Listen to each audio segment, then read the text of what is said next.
Hello and welcome to Quick Charge by Electrek.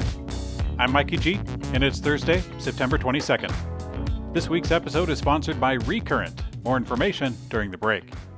A variety of media outlets have reported on Tesla having a massive number of electric vehicles in the U.S. under recall, but the fix, so-called a recall, is just another software update that Tesla has already started to send out.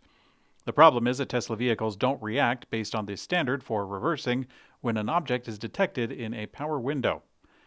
Well, there's a safety issue recalled by the NHTSA because they are obligated to do so, even when the automaker doesn't have to physically recall any vehicle.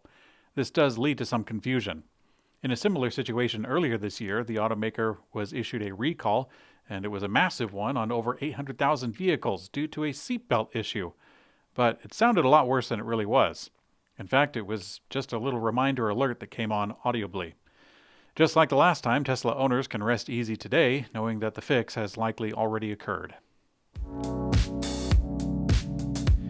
Tesla has had a sudden drop in wait times for deliveries on new orders for some of their electric vehicles, and some people are reading it as demand falling off. But of course, there's more to the story.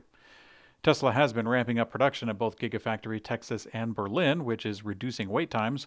And also, there is a timing push happening right now. Sources familiar with the matter told Electrek that there are discrepancies between its order book and production allocations for certain versions of their vehicles, and it's resulting in some openings, especially at the end of the quarter. Some Tesla buyers have been attempting to postpone taking delivery until next year when tax credits for Tesla vehicles take effect. This and other matters have led Pierre Ferrajou of New Street Research, which is a Wall Street analyst covering Tesla. He sent a note to clients this week to warn them not to read the wait times dropping as demand dropping. Now, despite this, Tesla's stock price seems to have taken a hit today, but oh well. This week's Quick Charge is sponsored by Recurrent Auto. Recurrent lets you check the battery before buying a used EV and monitor your battery's performance with monthly insights using its free battery reports for EV owners. And the new Range Score tool by Recurrent is like an odometer for EVs. It tells you at a glance how far a used EV can go compared to when it was new. It's especially helpful for people who are new to EVs and don't always know about the questions to ask about range and degradation.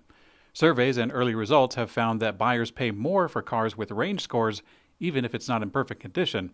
Anything is better than nothing. And substantially more for cars with really good range scores. For EV owners thinking about selling in the next 12 months, like those waiting on pre-orders for a hot new EV, Recurrent offers a free EV-specific valuation from Black Book that owners can use to sell their EVs at a premium when ready.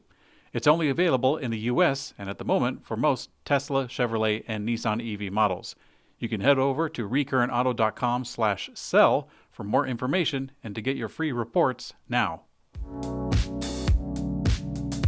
General Motors announced that its venture capital division, GM Ventures, will invest in Lithion Recycling to support sustainable circular battery ecosystems. The new partnership will focus on researching and developing a viable EV battery recycling method to further reduce the usage of critical minerals. According to the automaker's press release, the new GM Lithion partnership will focus on researching and developing EV battery recycling processes and designs for future use. Lithion's technology has a 95% recovery rate while using Quebec's leading green energy sources, which third-party life cycle analysis shows the potential to reduce greenhouse gas emissions by 75% and water usage by over 90% when compared with mining. GM announced in July its plans to build 3 EV battery factories in addition to the one that opened this August. Altogether, the project is expected to give the automaker 160 gigawatt hours of U.S. battery capacity. At the Hanover IAA Transportation event, Ford revealed new features and specifications of its all-new E-Transit Custom, a fully electric commercial van. The E-Transit will have a WLTP range of about 236 miles with a maximum 214 horsepower and 415 newton-meters of torque. Production will begin in 2023 at the upgraded Ford facility in Turkey. Ford claims that the new electric van will convince customers to switch to EV, although the automaker will also offer a hybrid and gas-powered version for now. Ford speaks very highly of this vehicle, using phrases such as game changer, no compromise, improving it in every single way. They also called it a smartphone on wheels, touting the 5G connectivity and connection for service and logistics apps. The Department of Homeland Security said in a press release earlier this week that it would be unveiling new battery electric vehicles specifically designed for law enforcement duties.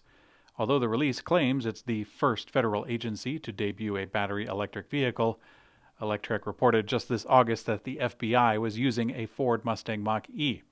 And in line with the FBI, the Department of Homeland Security says that the Ford Mustang Mach-E will be the first installment of many EVs in their vast operations. Hopefully their operations aren't too vast, because I wouldn't be excited if they came knocking on my door, even if it was with an EV. In today's opinion time, I would like to plead with Ford Motor Company to make one of their e-Transit electric vans a minivan version.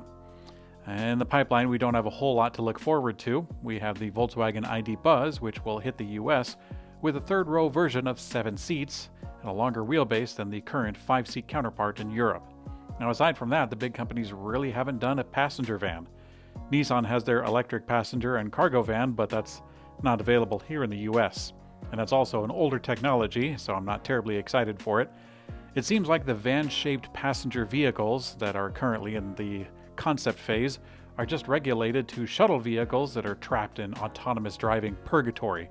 I am very excited to see most of the automakers get on the EV bandwagon, and I know that they make them in all sorts of shapes and sizes in the very popular segment of the station wagon, or what they're calling the crossover. Now, that's a vehicle that people are buying today, but tomorrow, the display of customers will be seeking all sorts of vehicles: trucks, sports cars, sedans, SUVs, and minivans. So what do you guys think? What shape of electric vehicle do you guys want to see? I'm actually not in the market for a minivan myself. My family's perfectly well taken care of, but I know a lot of people who really, really would love an electric minivan, and they ask me if there's anything coming, and I have to say, just one. Let me know what you think in the YouTube comment section on the channel Electrek Daily. In today's community comment section found on YouTube, a lot of you voiced your agreement with my take on General Motors and what I see as an aggressive move to suggest EPA standards that effectively close off lagging automakers. I didn't go into any detail yesterday, but I really had Subaru in mind as a potential victim of this aggressive move. Now, say what you will about car companies, but there is a great truth to the fact that it takes a lot of money to suddenly begin making a fundamentally new drivetrain, and in no small way a new product. My time with Subaru, which was fairly brief, I got the impression that they really do want to make a bomb-in electric vehicle, the one with really amazing off-road experience, customized torque on 4 independent motor wheels, really quiet, long-lasting adventure. But unfortunately, their team had to jump into electric vehicles in a very short window, and they had to start with a vehicle that is, I guess we'll call, a heavy partnership with Toyota. I think these companies are already going to have a really hard time as it stands. Aside from the chip shortage, we're already going to start looking forward to a shortage of battery minerals, materials, or just straight up battery contracts. These companies are not going to have enough to go around. So to kind of kick them while they're down, so to speak, with General Motors trying to preemptively close the door while they just barely have started to do this, meaning selling EVs, yeah, it's really in bad faith. I find it hard to believe that General Motors is doing this with the EPA because General Motors cares about the environment all that much. I'm sure there's a lot of people in General Motors who do, but I really find it hard to believe that their lobbying efforts are for the planet. What do you guys think? You can let me know in the comment section below for this, or also the minivan thing. At some point, this will start getting bigger and bigger, and I'll have to say, oh, we were talking about 5 different topics today. When that comes up, you can remind me, and it'll be kind of funny when I had foresaw from this point on September 22nd. Thanks for watching Quick Charge by Electrek. I'm Mikey G, and I hope you have a great day.